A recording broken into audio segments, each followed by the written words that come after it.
Hola, bienvenidos a esta Open Class sobre funciones cerebrales implicadas en los procesos de aprendizaje y memoria.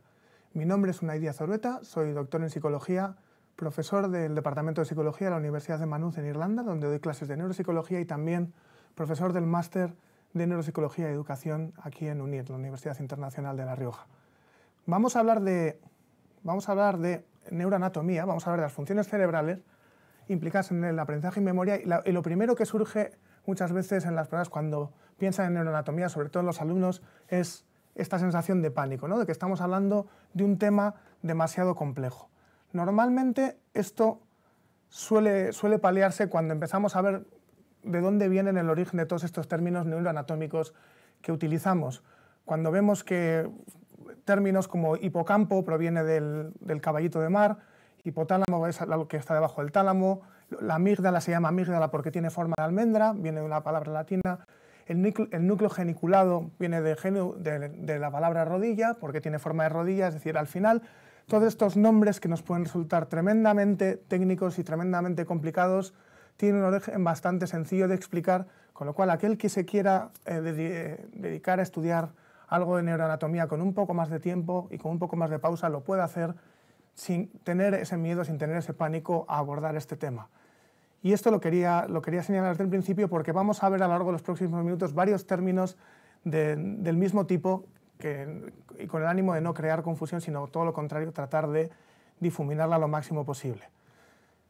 Vamos a empezar hablando un poco del cerebro. El cerebro, estamos hablando de un órgano de nuestro cuerpo que tiene un peso aproximado de 1,3-1,4 kilos, que está asentado dentro del cráneo y que está bañado por un líquido que lo protege, que es el líquido cefalorraquídeo.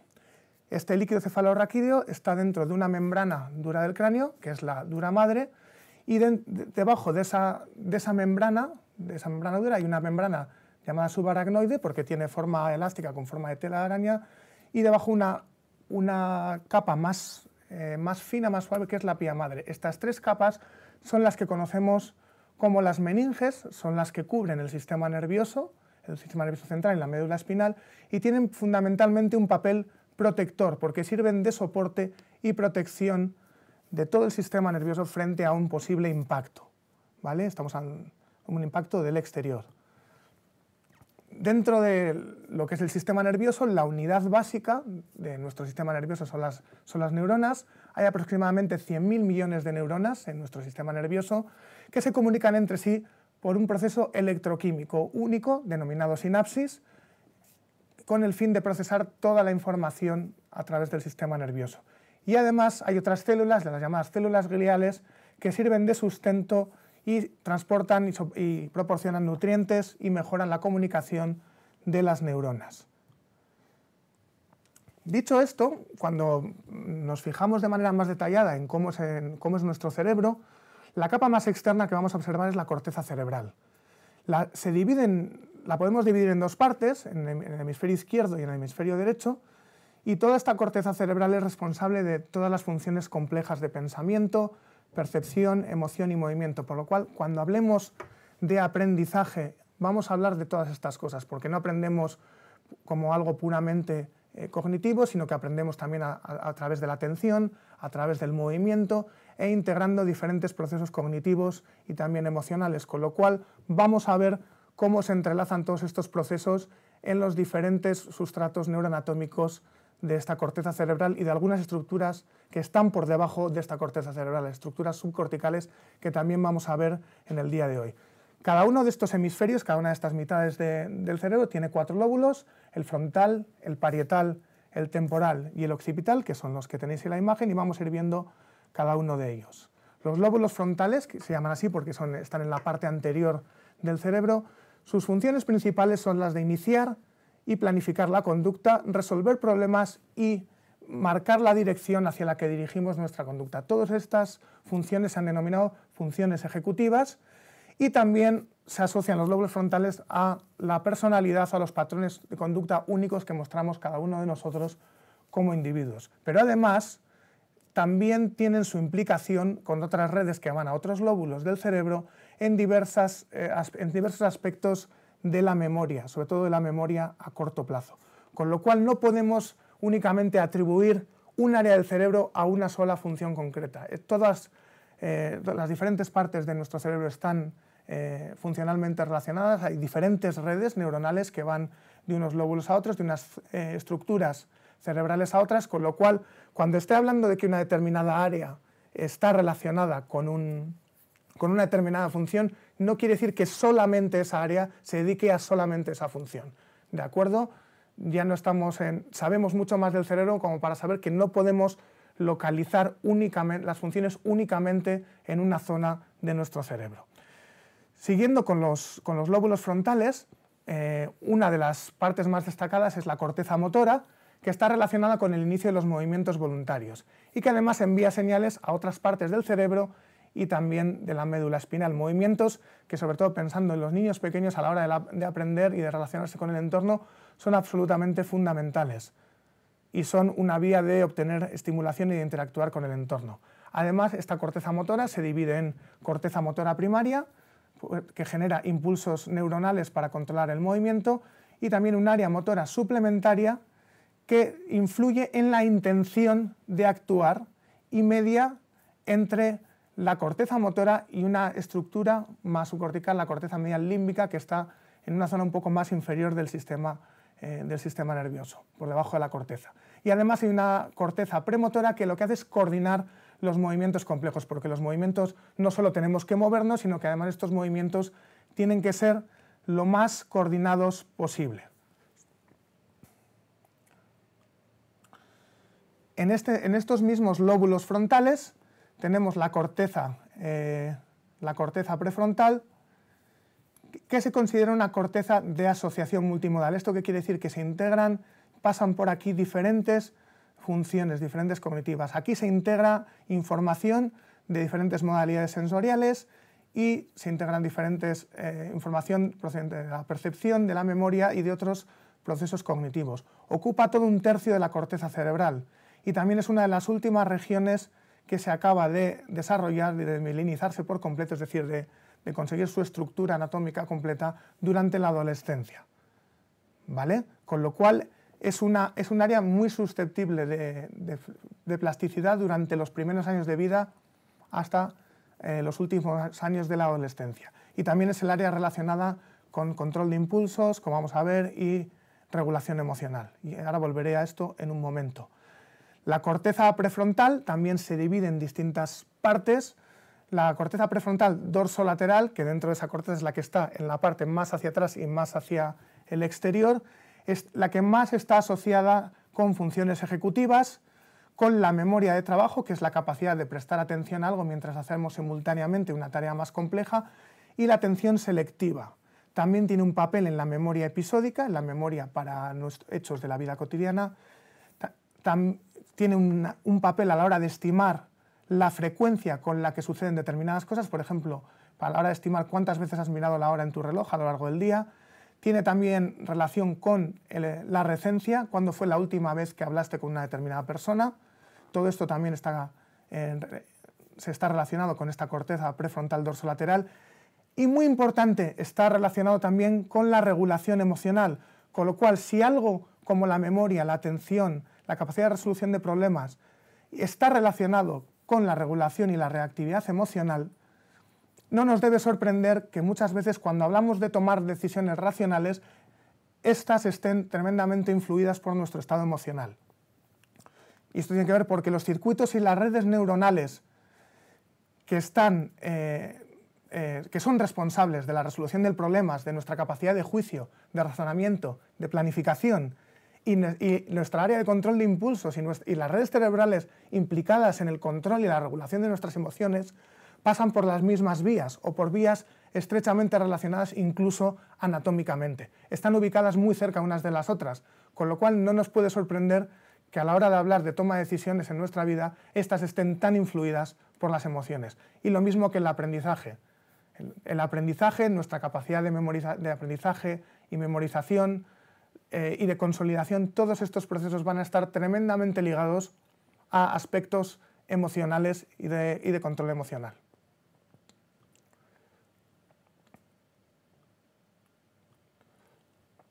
Otra de las partes de esta corteza prefrontal es es la corteza órbitofrontal, está muy relacionada con la percepción consciente del olfato. Es esta área que tenéis aquí en color verde, que es la que está situada, se llama órbitofrontal porque está justo al frente en la órbita, en el área más frontal de esta parte de la corteza. Esta área o esta subárea del lóbulo prefrontal interactúa con el sistema límbico, que es una estructura subcortical, y apoya la asociación, la integración y la regulación de procesos centrales autonómicos, estado de ánimo y afecto, ¿vale? Con lo cual, si hubiera una lesión en las redes que van hacia la corteza órbitofrontal, esto puede interferir con la motivación para hacer cualquier tipo de actividad, con el arousal o ese estado de alerta necesario para poder hacer cualquier tipo de actividad de la vida cotidiana, incluido el aprender, con la sensación de dolor y con la expresión de la ira, así como con nuestra capacidad de anticipar consecuencias, sean estas positivas o negativas.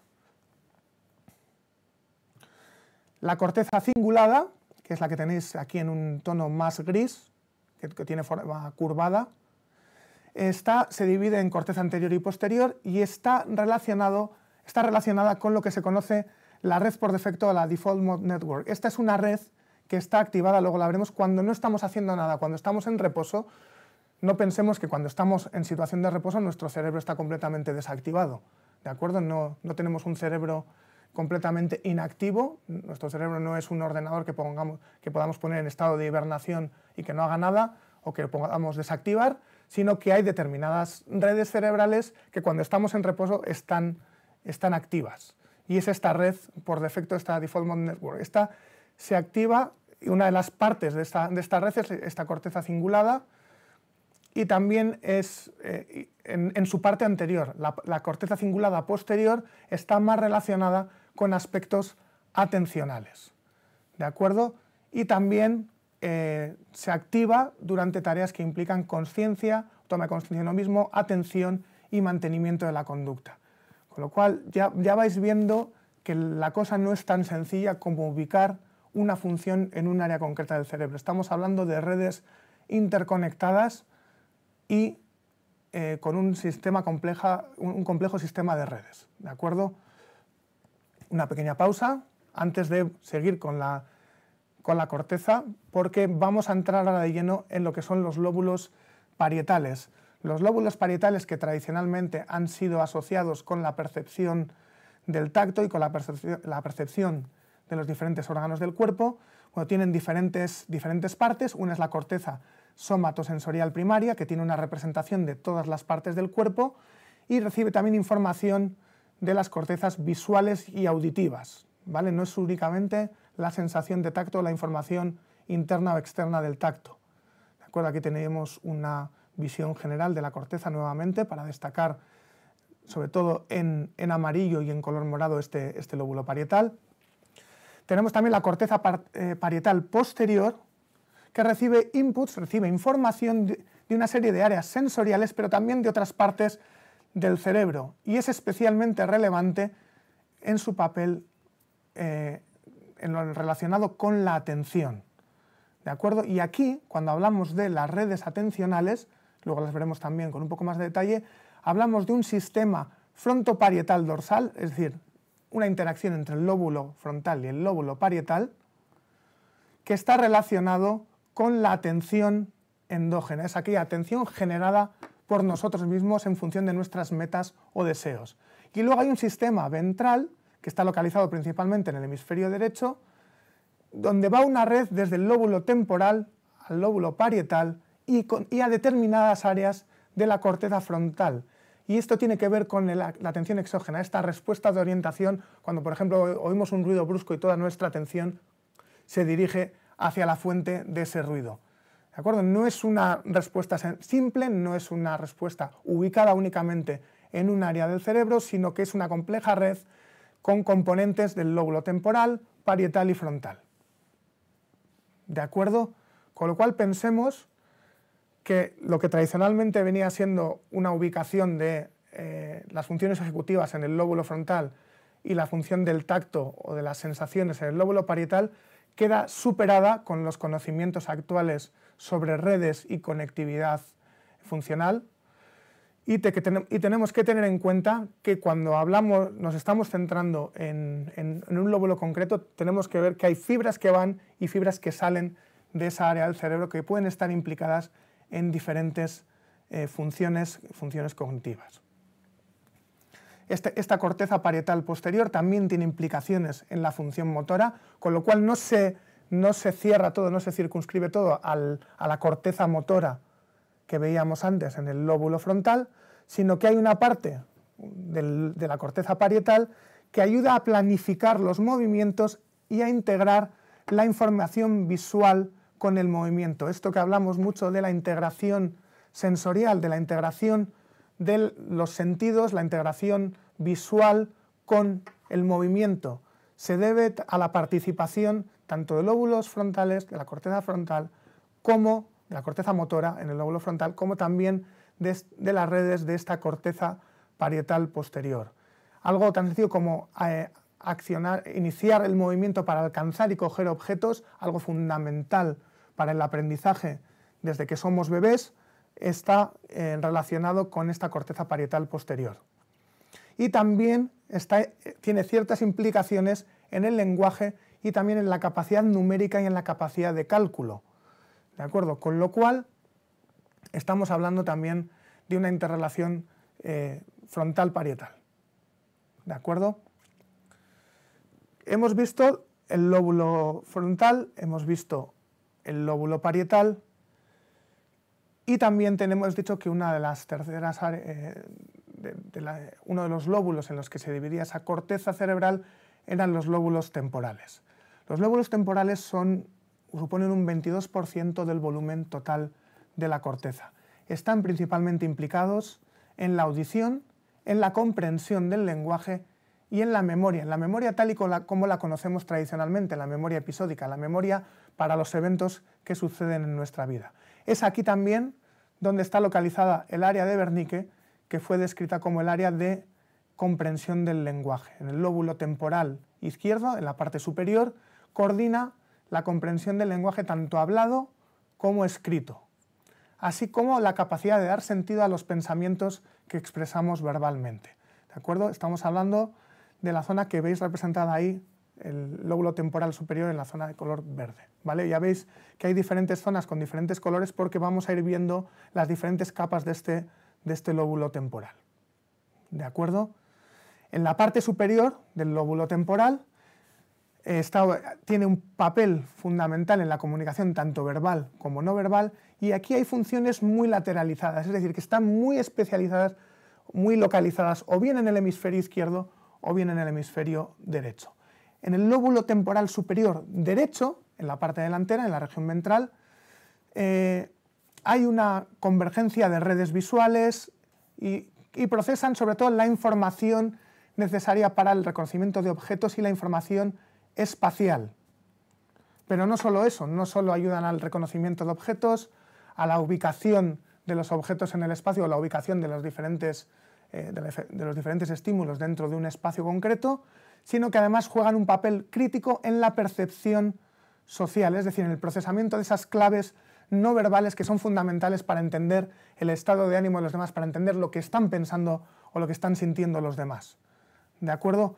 Con lo cual, no solo la percepción visual de objetos y su localización en el espacio, sino también esta percepción social. Y luego el lóbulo temporal superior izquierdo está relacionado con el procesamiento del lenguaje, con la memoria auditiva y con la percepción y producción del discurso, del lenguaje. ¿Vale? Si bien lo que es la percepción del lenguaje en cuanto a cómo percibimos los sonidos y los fonemas está ubicada en ambos hemisferios, no depende únicamente de un solo hemisferio. Simplemente quería destacar que hay determinadas funciones, como estas que tenéis aquí, percepción de los objetos en el espacio, percepción social, muy lateralizadas en el hemisferio derecho, y procesamiento de lenguaje y memoria auditiva muy lateralizadas en el lóbulo temporal izquierdo.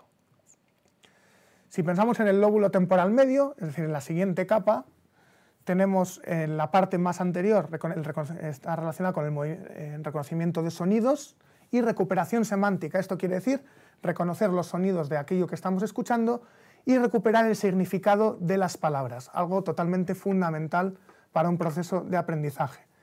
En la mitad de ese lóbulo temporal medio estaría la memoria semántica, es decir, la memoria para el significado de las palabras, de los conceptos que vamos adquiriendo a lo largo de la vida.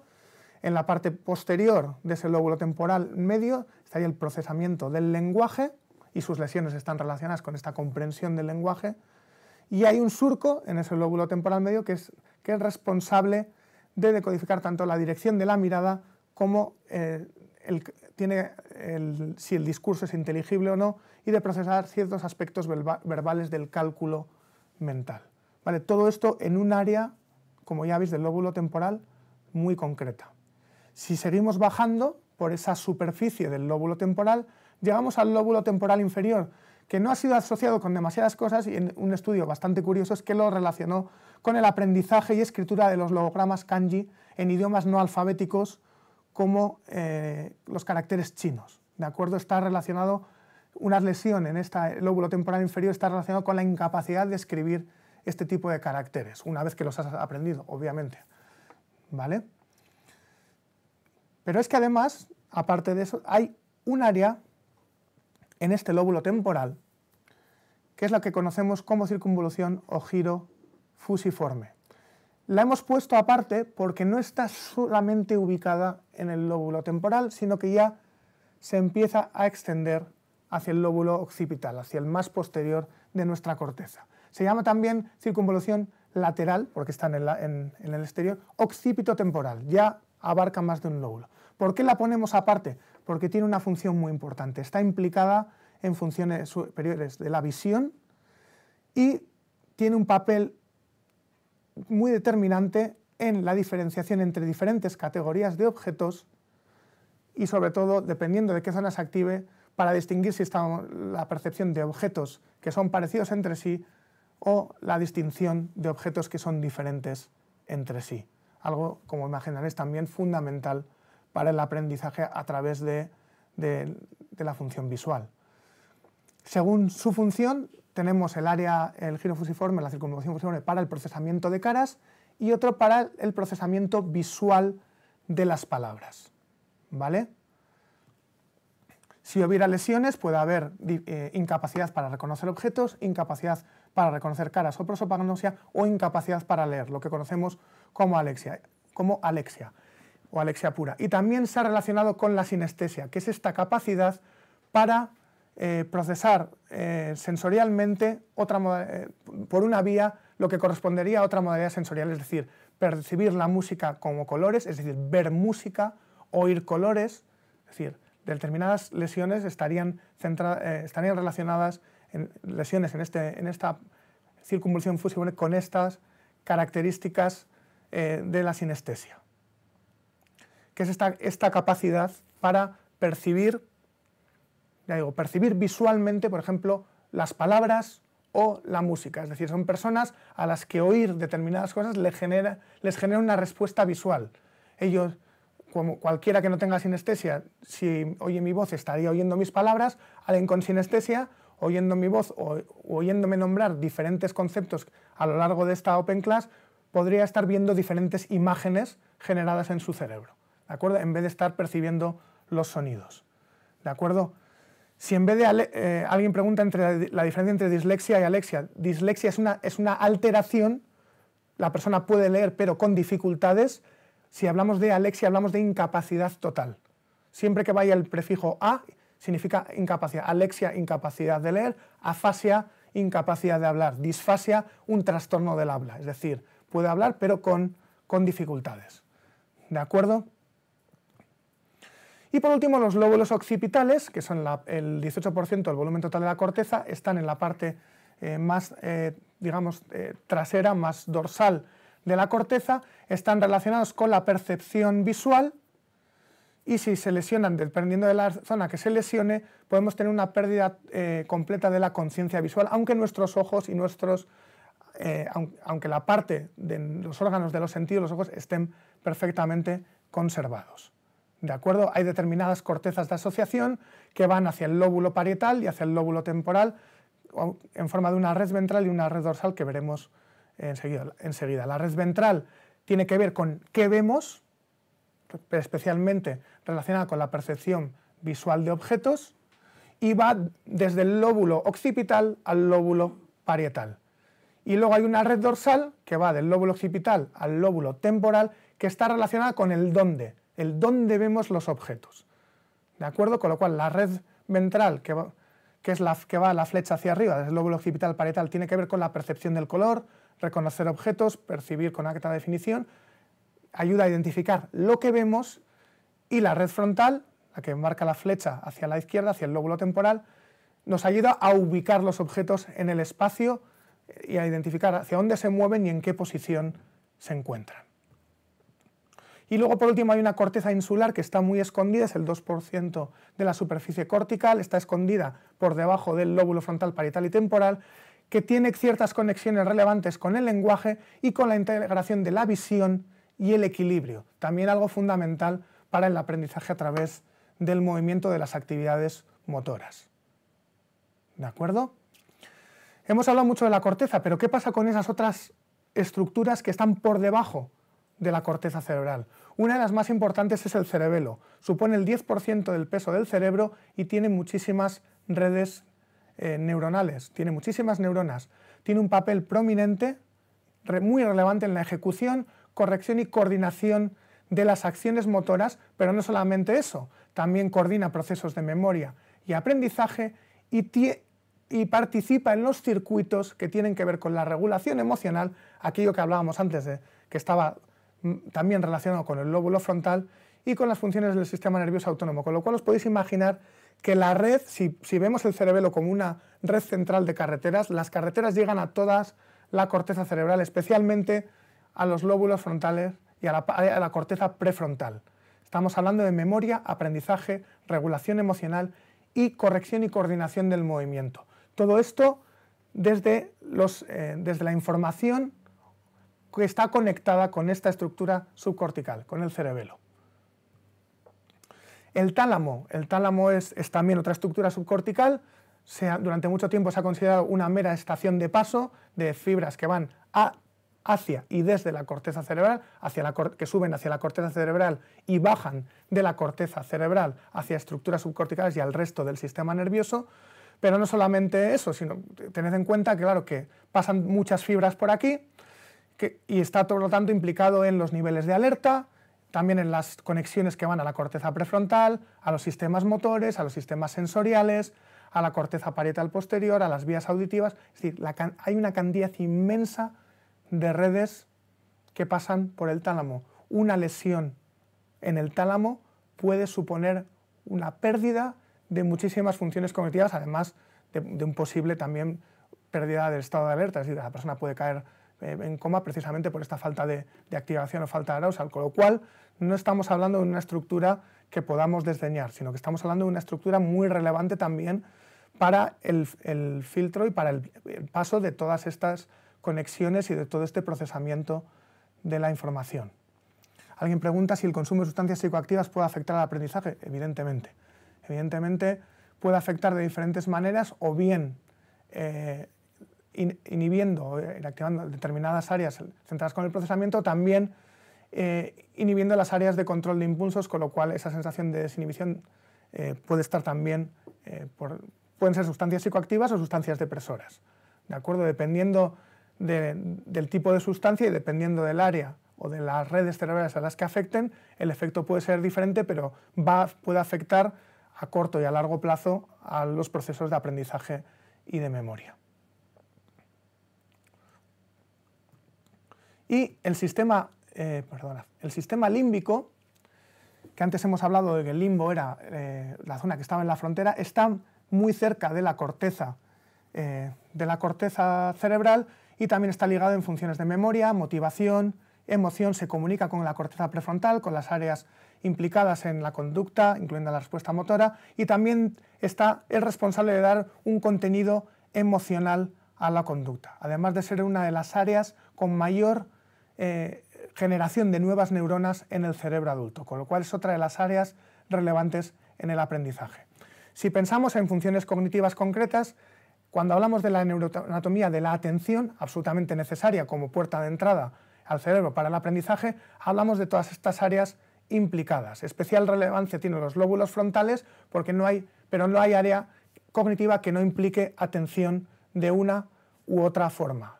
Cuando hablamos de atención hablamos de alerta, hablamos de orientación, hablamos de ese mecanismo para monitorizar y resolver conflictos entre pensamientos, emociones y respuestas conductuales. ¿Vale?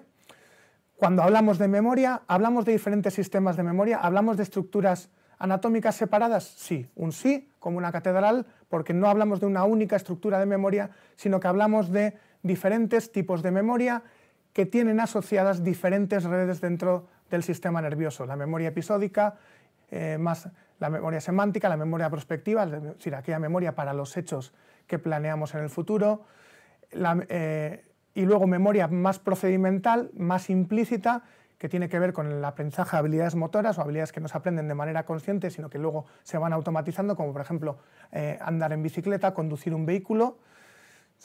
Dependen de otras estructuras cerebrales completamente diferentes.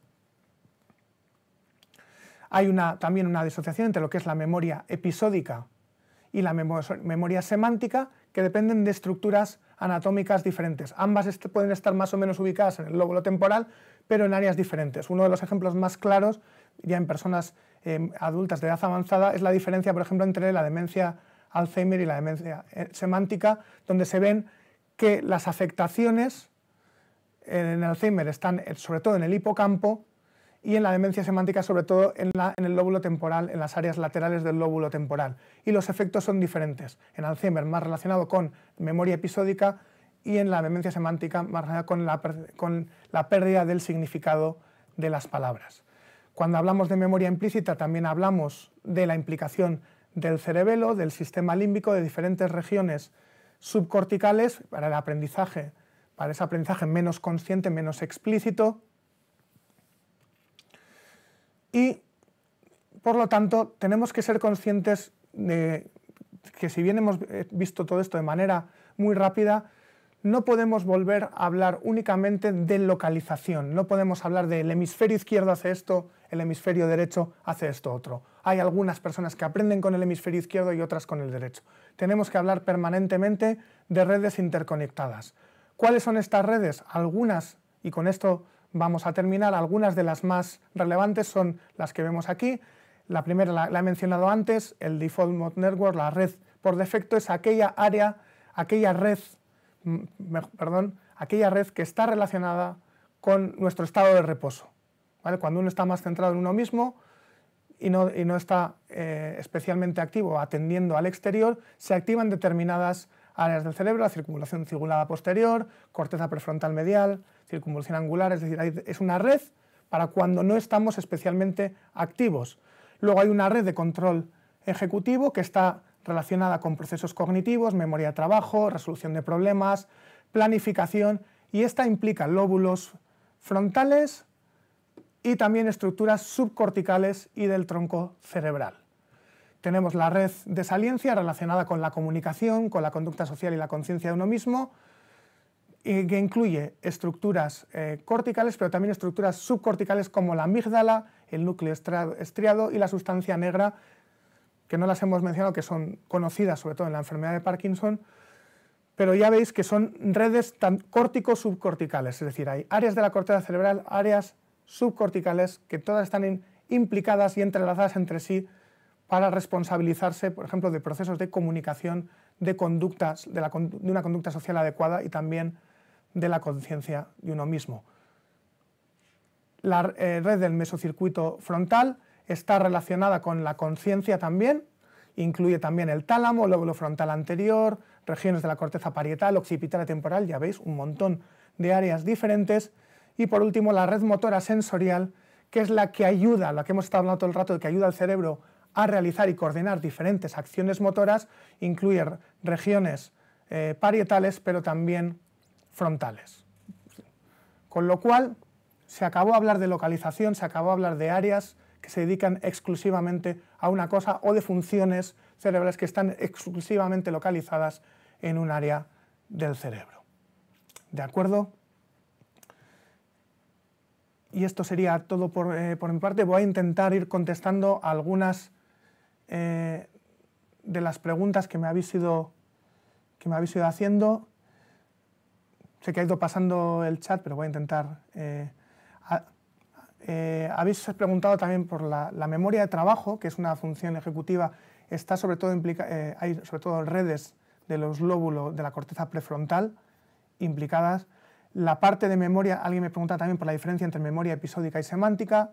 La memoria episódica es la memoria para hechos concretos y la memoria semántica es la memoria para el significado de las palabras, para los conceptos. Con lo cual, uno puede recordar eventos, pero puede no recordar la manera o puede no recordar determinadas palabras o determinados conceptos asociados a esos eventos. ¿De acuerdo? Luego también algunas... preguntabais también por el trastorno de déficit de atención, si sirve la medicación. Lo que hace la medicación en el trastorno de déficit de atención es una medicación normalmente en el déficit de atención. Lo que sucede es que hay una pérdida del nivel de arousal, con lo cual hace falta una medicación que vuelva a estimular.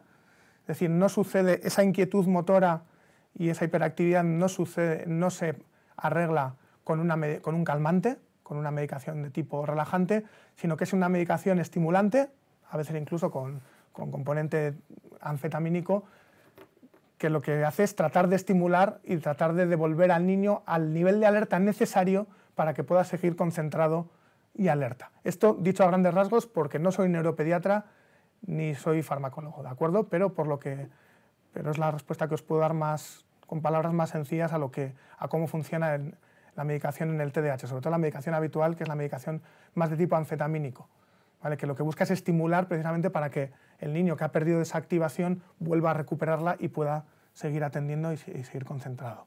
También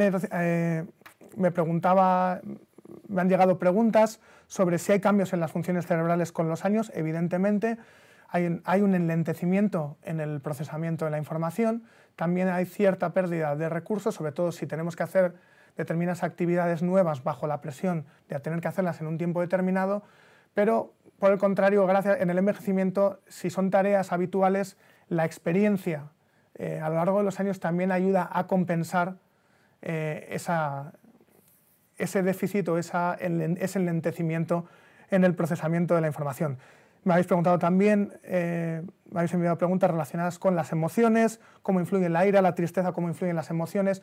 Bueno, ya habéis visto que las redes neuronales integradas y también responsables del control, la regulación emocional, están estrechamente ligadas, incluso anatómicamente, con las áreas de resolución de problemas, capacidad de juicio y de razonamiento, con las cuales estamos hablando de que tanto funcionalmente como anatómicamente son funciones estrechamente ligadas. No podemos resolver un problema ni tomar decisión sin que el componente emocional nos esté afectando en esa toma de decisiones.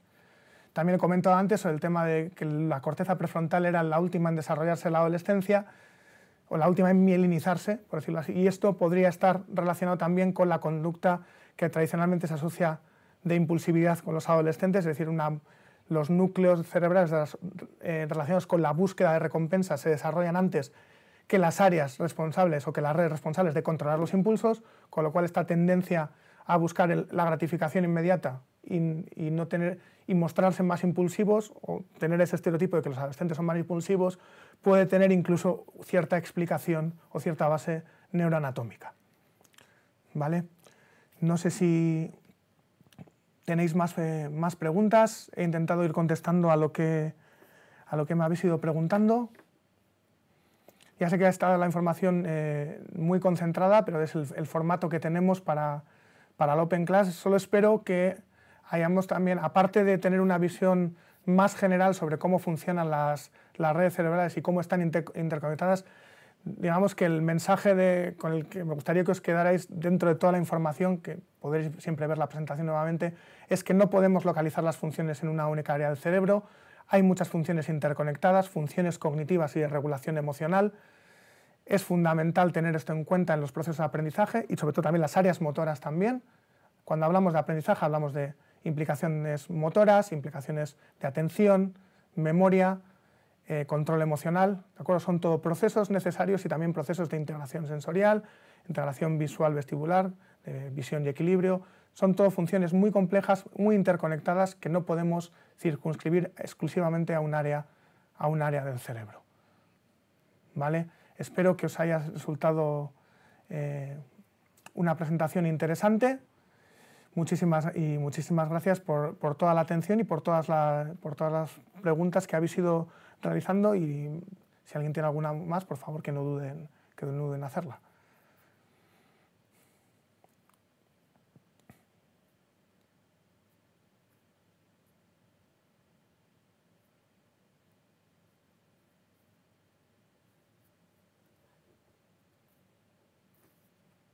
Bueno, pues entonces muchísimas gracias y hasta la próxima.